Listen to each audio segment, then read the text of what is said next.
Wow, you guys are lively for a Sunday. Woo! All right.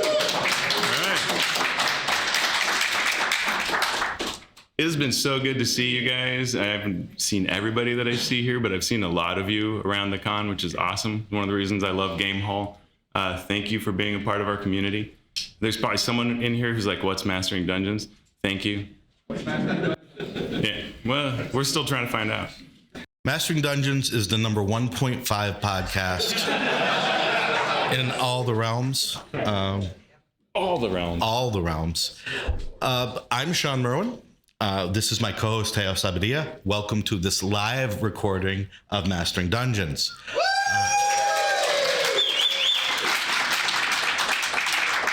So normally we would have some very witty banter, but all the wit has left my body. So normally then what we would do after the witty banter is take questions from our listeners. Guess what we have here, Mr. Teos Abadia? Listeners. We have listeners. Listeners. And so what I think we should do is take some live questions from our listeners. Put us on the spot.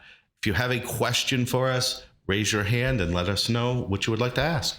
Yes. How does it feel to always be just number 2 to the Eldritch Lorecast?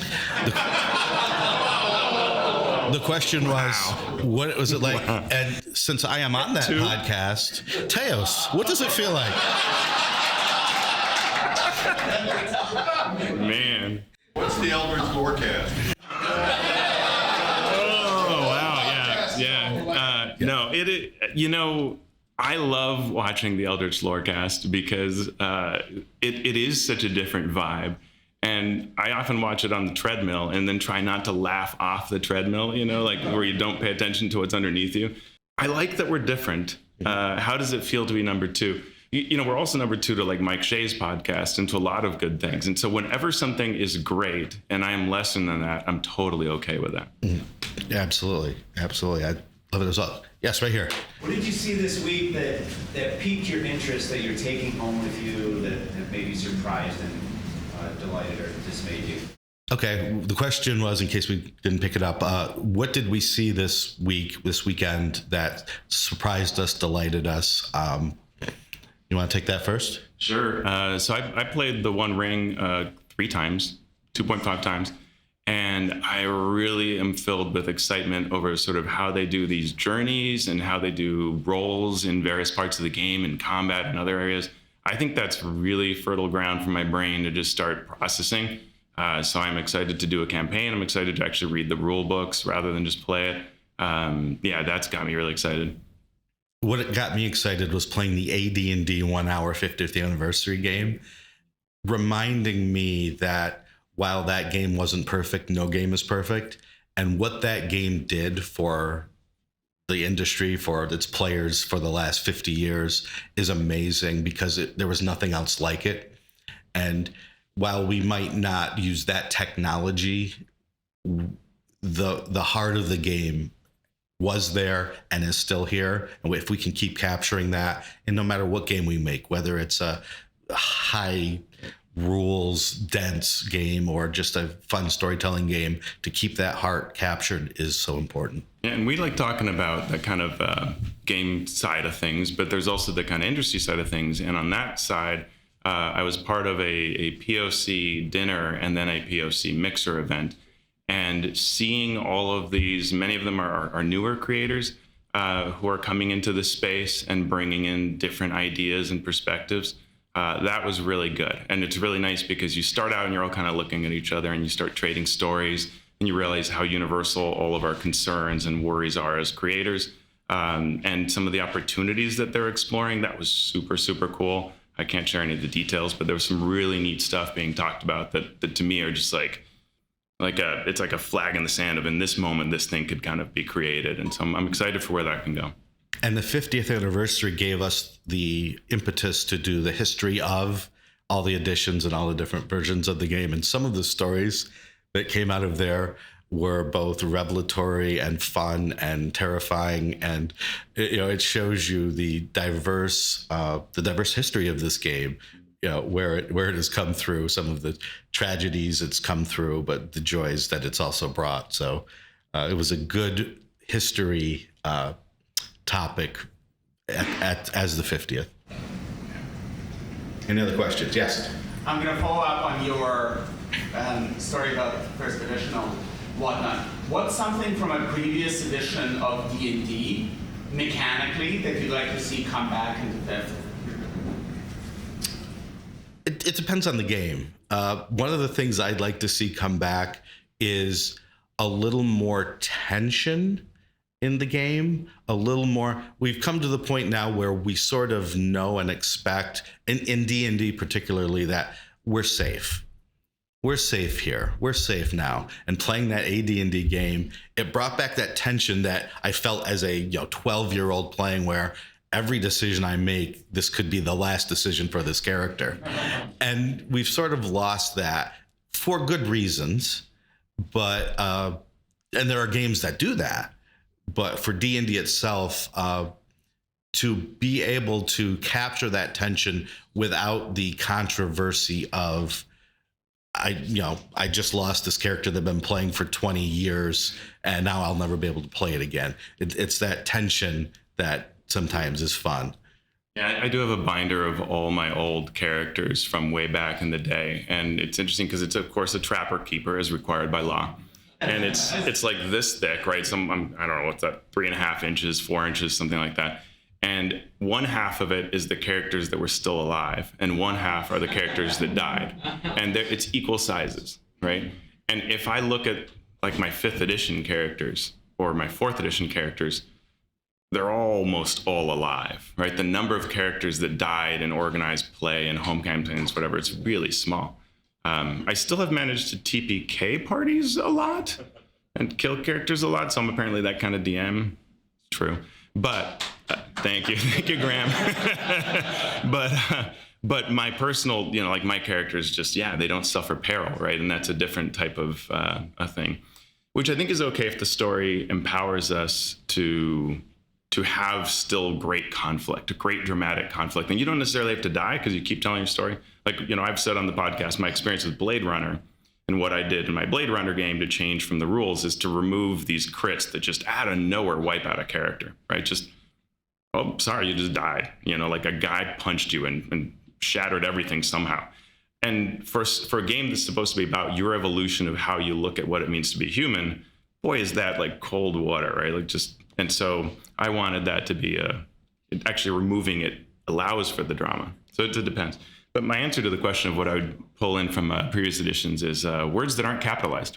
Yes. No. I mean, yes, but one thing that I thought, I found myself thinking this, which I did not think I would think from 4th edition, because there are a lot of things like from 4th edition. But the Paragon paths as a goalpost to where your character can go. Like, I really like what subclasses do, but this idea that you can evolve and reach out at higher levels to be this thing. And a lot of times they were written with an eye towards, because it will have this impact on the campaign or the world, like you are this thing, right? And that was a cool goal that I think would have worked well in 5th edition. Did you feel the same about Epic Destinies, the 3rd tier, or was it just that one in particular? Am I thinking of the wrong? Oh, because there were tiers. I guess I'm thinking more of the Epic Destinies. Yeah, especially those. Paragon paths, I think, are part of that process, but particularly those. You're right. I meant the Epic Destinies. Those are the ones that were like the big, you are the person that does this stuff in the world. That's kind of cool. So do we need a level 20 to 30 in 5th edition? In 5e, 2e. You can also get me to argue that the game should just end at 10th level, and that's true too, right? But if we're going to have higher levels of play and we're going to aspire to reach them, then give me something to aspire for, is I guess what I'm kind of would pull in. Mm-hmm. All right. We've got a couple more minutes for questions here. Can you speak to something regarding other systems that you're anticipating, or you have some happy anticipation to trying out in your near future? The day I left, a package arrived on my front step, and I picked it up, and Christmas, and I open it, and it was Rob Schwalb's Shadow of the Weird Wizard. And I'm one session away from finishing Citadel of the Unseen Sun from Ghostfire Gaming.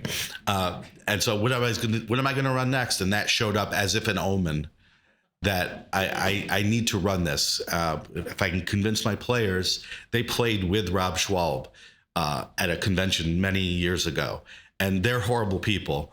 And I'm like, Rob is a lot. Rob is a lot as a game master, and they're like, we can handle it. We can handle it. And after 4 hours and family friendly shows, I'm going to go beep. After that, they're like, okay, yeah, that was enough. That was enough. They tapped out. But with Shadow of the Weird Wizard, a lot of that adult stuff has been removed. So I love that system, and I can't wait to go home and flip through that book and see, is this something that we're going to play next? Yeah, I mean, Rob's so brilliant, and so I'm really excited to see what he's changed, because I haven't looked at the PDF. I wanted to look at the printed version. So seeing what he has changed from the Shadow of the Demon Lord will be really cool. That's probably on my list as well. I think I've been very lucky that all the things that I've wanted to try recently, I've actually been able to try. Thank you, Gamehole, and other opportunities. But so I'm in pretty, that's probably the one on my list that I haven't touched. Well, I'm on your Discord with your friends, and you're like, oh, and this weekend we're going to try the aliens, and this weekend we're going to, and I'm like, I'm going to sit home. I want to play. But so I envy you the ability. We're pretty cool. You are. you are pretty cool. Yeah.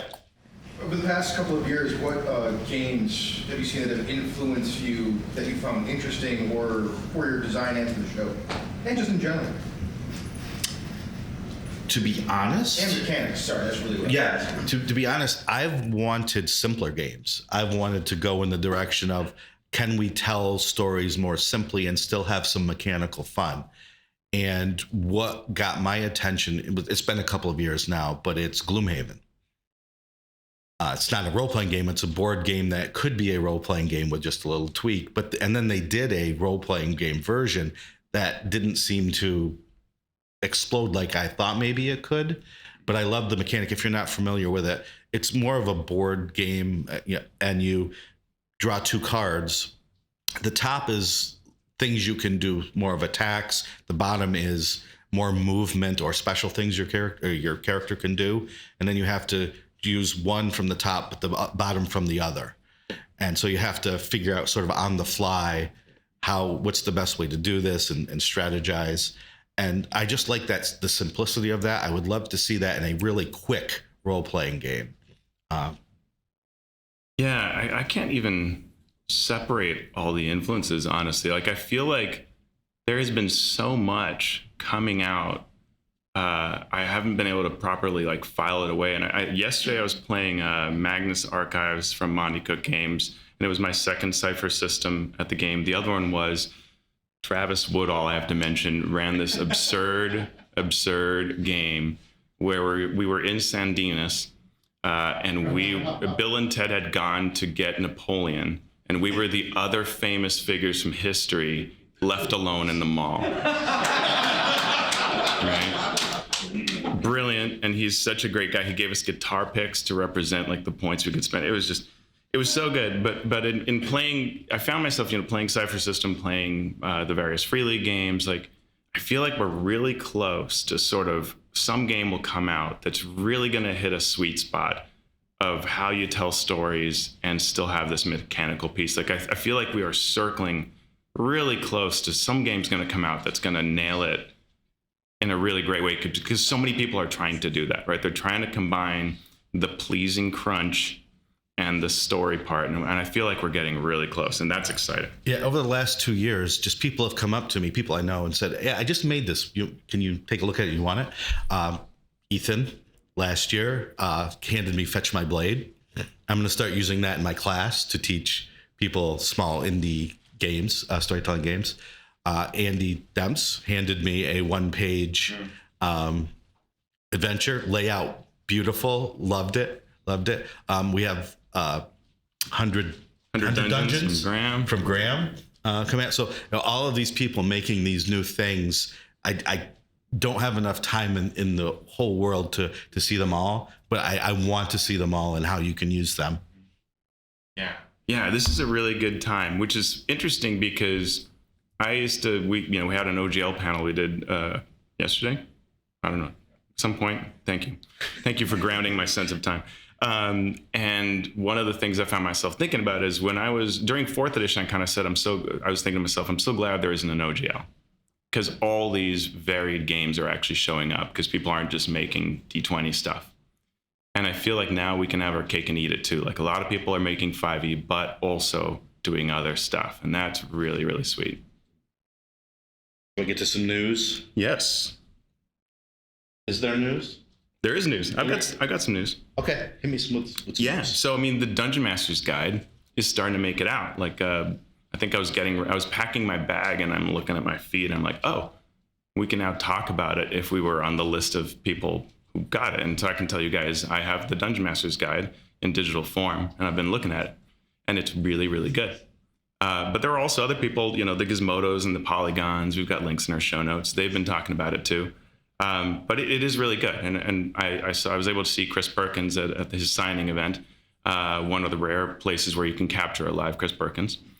And I said to him, like, you met your goal of, like, this was really good. Like, you set out to try to make a much better Dungeon Master's Guide. And this book does that. And I know he must have worked really, really hard on it because that's how he does things.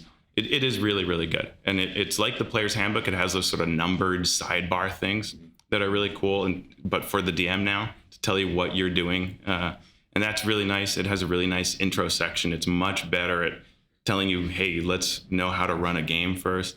They've taken, there are always decisions that I look at and go, I don't know that I would have done that. Like the encounter rules are now like kind of on one page and they've simplified it down, but maybe that is better, right? And for what they've done, it's really well explained. And so I really like what I'm seeing.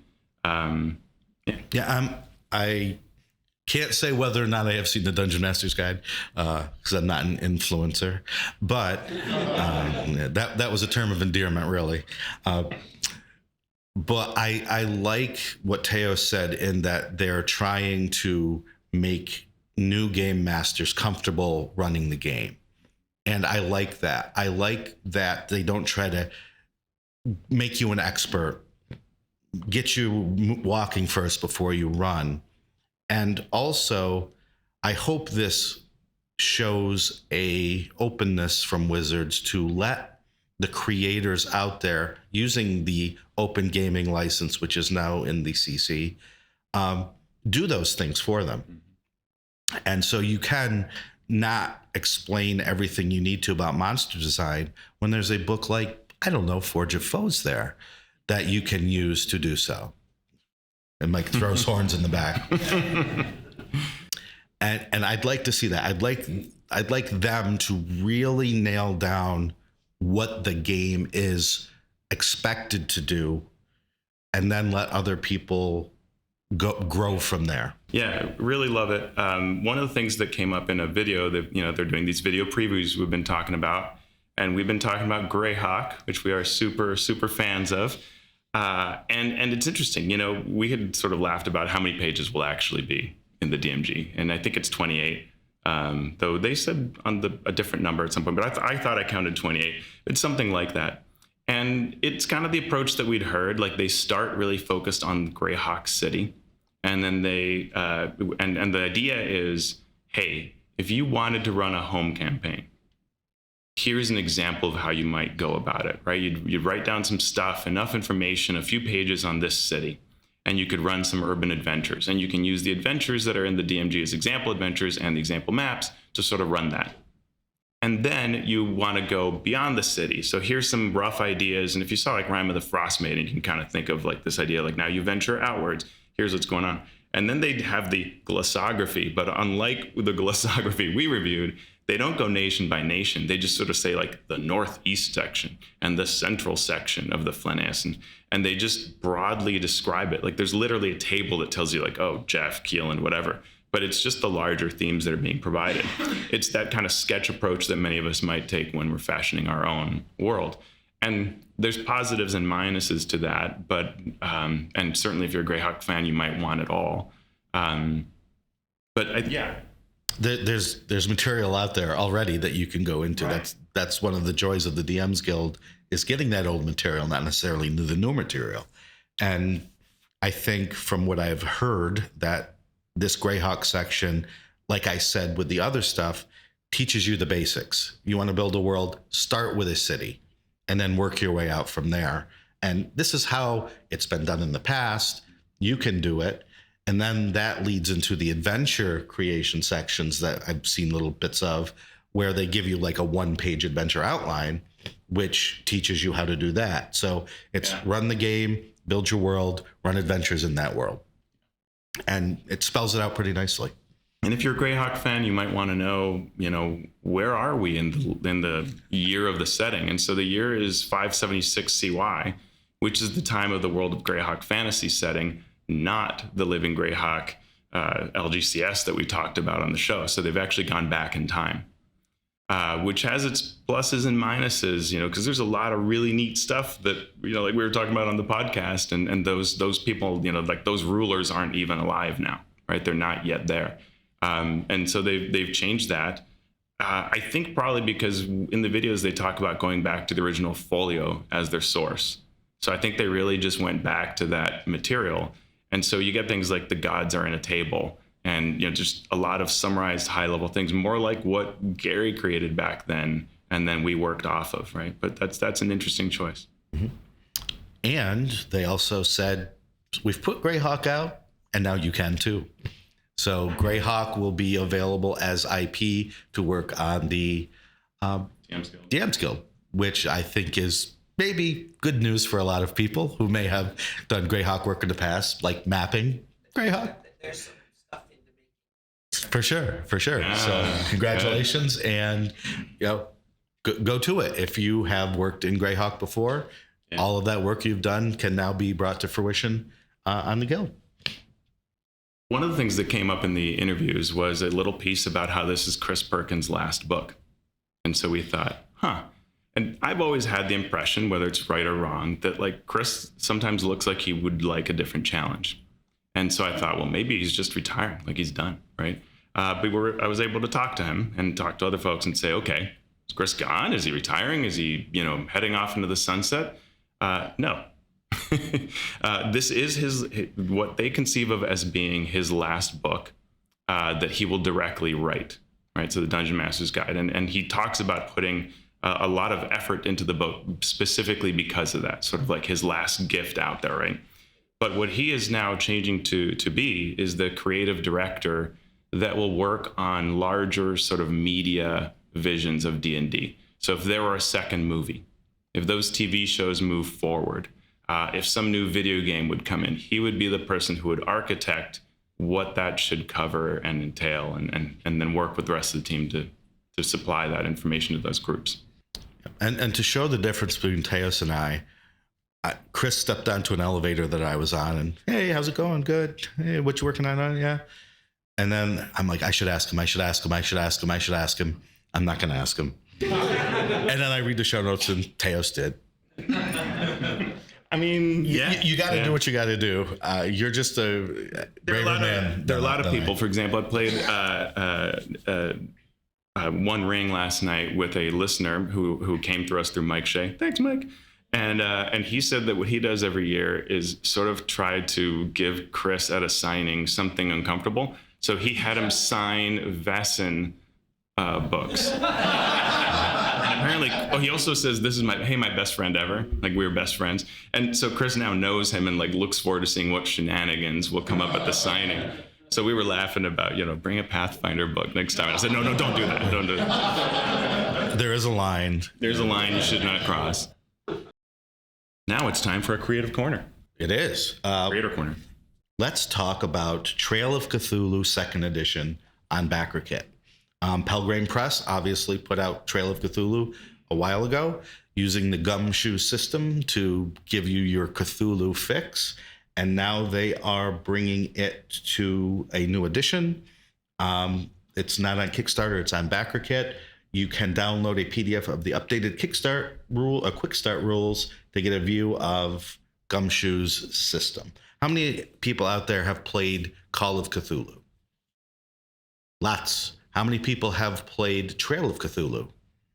Chris. Good job, Chris. And Shawn, you've played it, right? I have once. I love the Gumshoe system. I love the Gumshoe system for exactly this kind of game. And it is...